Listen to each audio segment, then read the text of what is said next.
안녕하세요. 복지의 품격 양동훈 작가입니다. 지금 이 시간은 사회복지사 돈을출판하기 마지막 시간으로요. 마케팅 및 유통하기에 대해서 함께 나누어 보도록 하겠습니다. 자, 드디어 나의 책을 손에 쥐게 되었습니다. 인쇄업체로부터 책이 도착한다라는 연락을 받았을 때 그 짜릿함은 지금도 제 기억에 생생하거든요. 첫 번째 책이 발간되던 날 일하고 있는 제 복지관으로 배송을 부탁했는데요. 다른 동료들이 볼까봐 주차장에서 배송기사님과 몰래 접선해서 제 자가용 트렁크에 책을 후딱 집어넣고는 빨리 퇴근해서 펼쳐보기를 기다렸던 그 기억이 있습니다. 출판사를 등록하면 ISBN을 따는 일은 가능하지만요.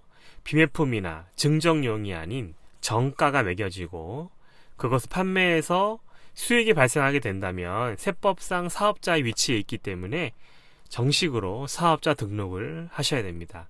이는 관할 세무서에 방문해서 진행하셔야 되는데 담당관이 어떤 종류의 책을 발간하는지에 대한 간단한 질문 몇 개 이후에 출판사 등록 확인서와 사업장 소재지를 확인할 수 있는 등기부 등본이나 전세계약서 등을 확인하면 특이사항이 없는 한 바로 사업자 등록증을 출력하여 줄 것입니다.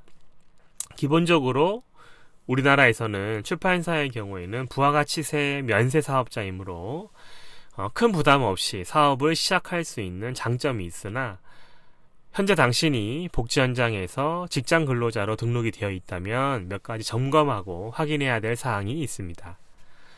바로 사회복지사업법 제35조에 따른 시설장 및 종사자의 자격입니다. 다만 시설장의 경우에만 상근 의무와 겸직 허가 조항을 구체적으로 명시하고 있기 때문에 시설장이 아닌 일반 종사자의 경우에는 출판으로 인한 영리 추구가 현저하지 않고 자신의 기본 상근 업무에 지장이 없다고 판단되는 경우에는 문제가 되지 않을 것입니다. 또한 개인의 현재 연봉과 기타 소득에 대한 사대보험 납부액과 요율은 사업자가 추가로 등록되었을 때 변동이나 상승 요인이 있을 수 있으므로 관련 전문가에게 상담을 받을 필요가 있겠습니다. 개인적으로 돈이출판의 가장 큰 매력 중에 하나는 직접 책을 만들고 인쇄를 하는 것도 있지만 결국 그 책을 스스로 판매하고 유통하는 과정을 경험하는 일이라고 생각합니다. 보통은 대형 서점이나 그 서점의 온라인 사이트에서 유통할 수 있을 것이라고 생각하지만 생각보다 쉽지가 않습니다. 먼저 해당 서점의 담당 MD들과 미팅 약속을 잡고 나의 책을 설명하고 설득하는 과정도 필요하지만 막상 입고할 수 있다고 하더라도 직접 유통할 수 있는 것은 아니고 해당 서점에서 지정하거나 개인적으로 계약한 총판을 통해서 유통을 해야 되고 그 과정에서 비싼 수수료를 지불해야 되기 때문에 현실적으로 배보다 배꼽이 더 큰 실정입니다. 그래서 저의 경우에는요. 첫 번째 책 사회복지사 1호봉의 경우에는 직접 구글 링크를 통해서 주문을 받고 통장으로 입금을 받은 후에 책을 택배로 보내주는 방식을 택했는데요. 사실 너무 고된 일이었습니다. 요즘은 스스로 판매 유통을 할 수 있는 온라인 플랫폼들이 많이 생기고 있는데요. 대표적인 것이 바로 네이버 스마트 스토어입니다. 이곳은 나와 같은 신규 사업자들에게 수수료도 면제 또는 큰 폭으로 할인을 해주셔서 큰 도움이 되었고요. 다만 네이버 스마트 스토어랑 거래를 하기 위해서는 통신판매업 사업자 등록과 사업자 명의의 통장을 발급하는 일 그것이 필요하기 때문에 이를 위해서 소정의 절차와 수수료 그리고 은행 방문이 필요하다는 점은 기억하시기를 바랍니다. 온라인 플랫폼을 이용해서 책이 홍보되고 판매가 개시되면 드디어 당신의 스마트폰에 주문 알림이 오기 시작하고요. 당신은 퇴근하자마자 집으로 달려가서 책을 배송할 준비를 하셔야 될 것입니다. 온라인 플랫폼에서 주문서를 잘 정리해서 보여주기 때문에 어렵지 않게 택배 송장을 작성할 수가 있습니다. 거래량이 많으면 택배 회사에서 송장 출력기라도 제공해 주겠지만 도내출판의 현실상 그런 일을 쉽게 하지 않을 것이고요. 일일이 종이 송장에 주소를 기재하거나 PC나 모바일에서 데이터를 그대로 다운받아서 택배회사의 어플리케이션에 바로 등록하는 방법도 있습니다. 그리고 책도 하나의 상품이기 때문에 책의 컨셉에 맞게 포장재의 재질과 색상도 적절하게 선택하는 것이 중요하고요. 연필이나 볼펜, 티코스터와 같은 다양한 굿즈를 만들어서 함께 동봉해서 보내는 것도 좋은 방법입니다. 판매 준비가 되었다면 이제 마지막으로 열심히 홍보하는 일만 남았습니다. 기본적으로 블로그, 인스타그램, 페이스북, 유튜브를 활용한 온라인 홍보를 주도적으로 하셔야 할 것이고요. 해당 홍보 게시글을 만들기 위해서는 미리캔버스나 망고보드와 같은 디자인 툴이나 PPT와 같은 프로그램을 활용해서 직접 작업을 할 수도 있겠습니다. 할 수만 있다면 요즘 홍보 트렌드에 맞는 형식으로요. 카드뉴스나 릴스, 쇼츠와 같은 영상으로 제작해서 포스팅할 수 있다면 더 좋겠습니다. 그리고 책에 대한 보도자료를 작성하셔야 됩니다. 책의 주제와 독자층에 맞는 언론사를 선택하여 기사 제보 게시판이나 담당 기자 메일로 보도자료를 발송하시면 되겠습니다. 또한 현실적으로 일반 서점에 유통할 수 있는 상황이 아니라면 요즘 로컬에서 많이 운영되고 있는 동네 책방에 문을 두드려보는 것도 좋습니다. 특히 동네 출판물의 경우에는 이러한 곳에서 상대적으로 환영받고 있습니다.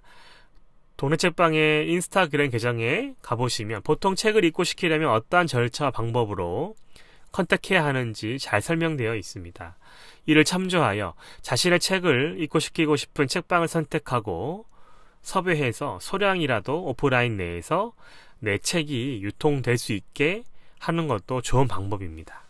책방마다 대표적으로 위탁 또는 매입 판매의 방식을 취하고 있고요. 그 방식에 따라 기본 60%에서 75% 사이의 입고율로 계약을 할 수가 있으니까 책방 사장님과 진솔한 거래를 할 수 있기를 바랍니다. 이렇게 온라인과 오프라인에서 당신의 책이 판매되고 유통이 개시되면 소소한 출판 기념회나 이벤트를 기획해보는 것도 당신의 콘텐츠를 널리 알릴 수 있는 방법이 될 것입니다. 이는 거래를 튼 동네 책방과 좋은 조건으로 협업할 수 있는 여건이 많으니 함께 지혜를 모아보는 것도 좋겠습니다. 또한 책의 판매가 개시되면 당신에게 국립중앙도서관에서 한 통의 우편물이 날라올 것입니다. 바로 정식 출판물이 된 당신의 책을 국회 도서관에 소장하고자 2권을 보내어달라고 하는 납본 절차입니다. 이 역시 소정의 절차에 따라서 책을 보내면 되고 해당 책자에 대한 책값도 정산해서 통장으로 보내주시니까 잘 챙기면 좋겠습니다. 정신없이 도내출판으로 달려온 당신에게 2세의 기회가 주어질지 그렇지 않을지는 모르겠습니다. 그러나 이 모든 과정을 인내하고 성실하게 수행한 당신에게 남는 것은 물론 투자한 비용을 상회하는 수익금이 되면 더 좋을 것이지만 꼭 그렇지 않더라도 당신의 콘텐츠가 책이라는 매개체로 세상에 나왔고 누군가에게는 읽혀지고 그를 통해 한두 사람이라도 마음의 울림을 얻고 세상이 조금이라도 변화할 수 있다면 그걸로 충분할 것입니다. 지금까지 총 4번에 걸쳐서 사회복지사, 도내출판에 대해서 알아보았습니다. 사회복지사로서 글쓰기는 복지를 실천하는 과정에서 스스로를 돌아보고 내면을 성장시켜 보다 품격 있게 복지를 실천하는 건강한 실천가가 되는 일에 큰 도움이 될 것입니다. 그리고 그러한 글쓰기의 기록을 용기를 내어 책으로 만드는 일에 도전하여 그 경험을 많은 복지 현장의 동료들과 주변 사람들에게 나눌 수 있다면 우리가 살아가는 세상이 더욱 아름답고 따뜻해지지 않을까 생각합니다. 대리사회의 저자 김민섭 작가는요, 사람은 누구나 타인을 읽고 나를 써야 하는 의무가 있다라고 하였습니다. 사람을 돕고 사람을 살리는 사회복지사가 실천 현장에서 타인의 삶을 부지런히 읽어내고 살피지만 정작 자신의 삶을 써내려갈 의무는 다하지 못하고 있는 현실을 볼 때 안타까운 마음입니다. 부지런히 쓰는 습관을 통해서 보다 건강한 복지의 실천가가 되어 가시기를 응원하고 소원하겠습니다. 감사합니다.